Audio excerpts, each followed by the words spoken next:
Hey there, welcome to another awesome SEM Mondays Nugget video. My name is Stephen Pollitt and I am the creator of Source Energy Medicine.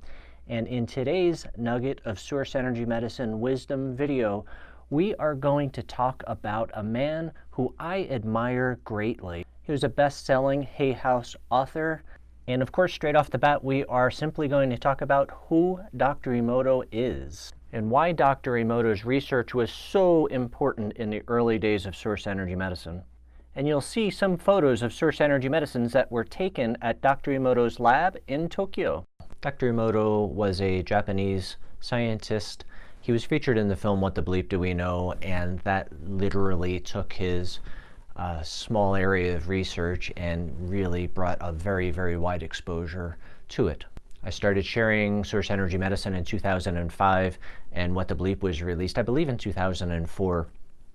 And I knew about Dr. Emoto's research for probably 5 or 6 years before What the Bleep came out. And I thought it was fascinating in a lot of ways, but it really didn't have any kind of practical application for the longest time. In the beginning of Dr. Emoto's research, he simply began collecting water samples from a wide variety of sources. Tokyo City tap water, wells, glacier lakes, waterfalls, a very wide variety of different sources, both natural and man-manipulated. And he would freeze them and photograph them as the samples were defrosting.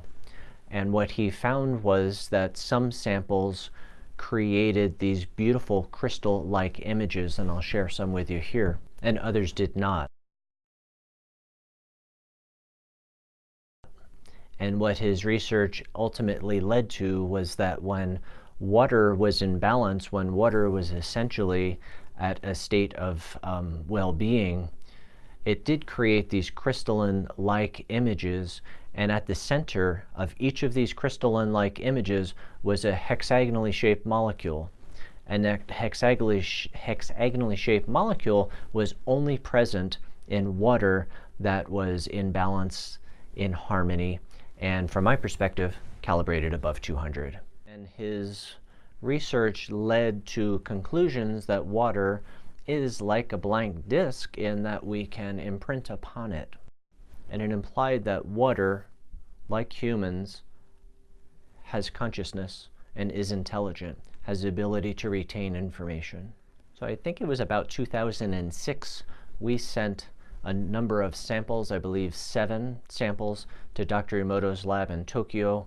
It was a significant financial investment to have our Source Energy Medicines frozen and photographed at Dr. Emoto's lab, but the number of people who wanted to know if we had our Source Energy Medicines analyzed at Dr. Emoto's lab, there were a lot of people who were asking, and I honestly was very, very curious. So I'm going to share with you the various samples that we had frozen and photographed at Dr. Emoto's lab, and you'll see what each of them look like.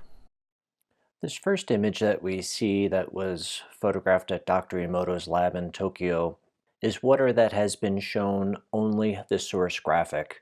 And it is the source graphic that we first use to structure the water molecules. And in each of these images, you'll see 2 different magnifications. Here's the source graphic in a different magnification. And the next image is Source Energy Medicine charging label attitude of allowance number 30, which is the attitude of allowance of our non-physical aspects, or the eternal aspect of our being, or our soul, if you will, and AA30 in a different magnification. And this image is Source Energy Medicine charging label AA34, which is attitude of allowance of source energy, or attitude of allowance of divine infinite intelligence, or attitude of allowance of the source of all creation. And the same charging label at a different magnification.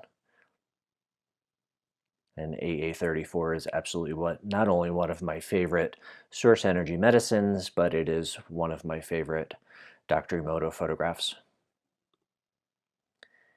And in this image, we see attitude of allowance, of self-love or positive self-esteem. And same charging label, different magnification. And this is also one of my favorite Dr. Emoto photographs. So I certainly hope you enjoyed that clip. I think you can see why I admire Dr. Emoto and his research so greatly.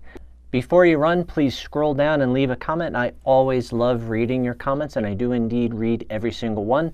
Let me know how this clip was for you, and please share at least one highlight or takeaway.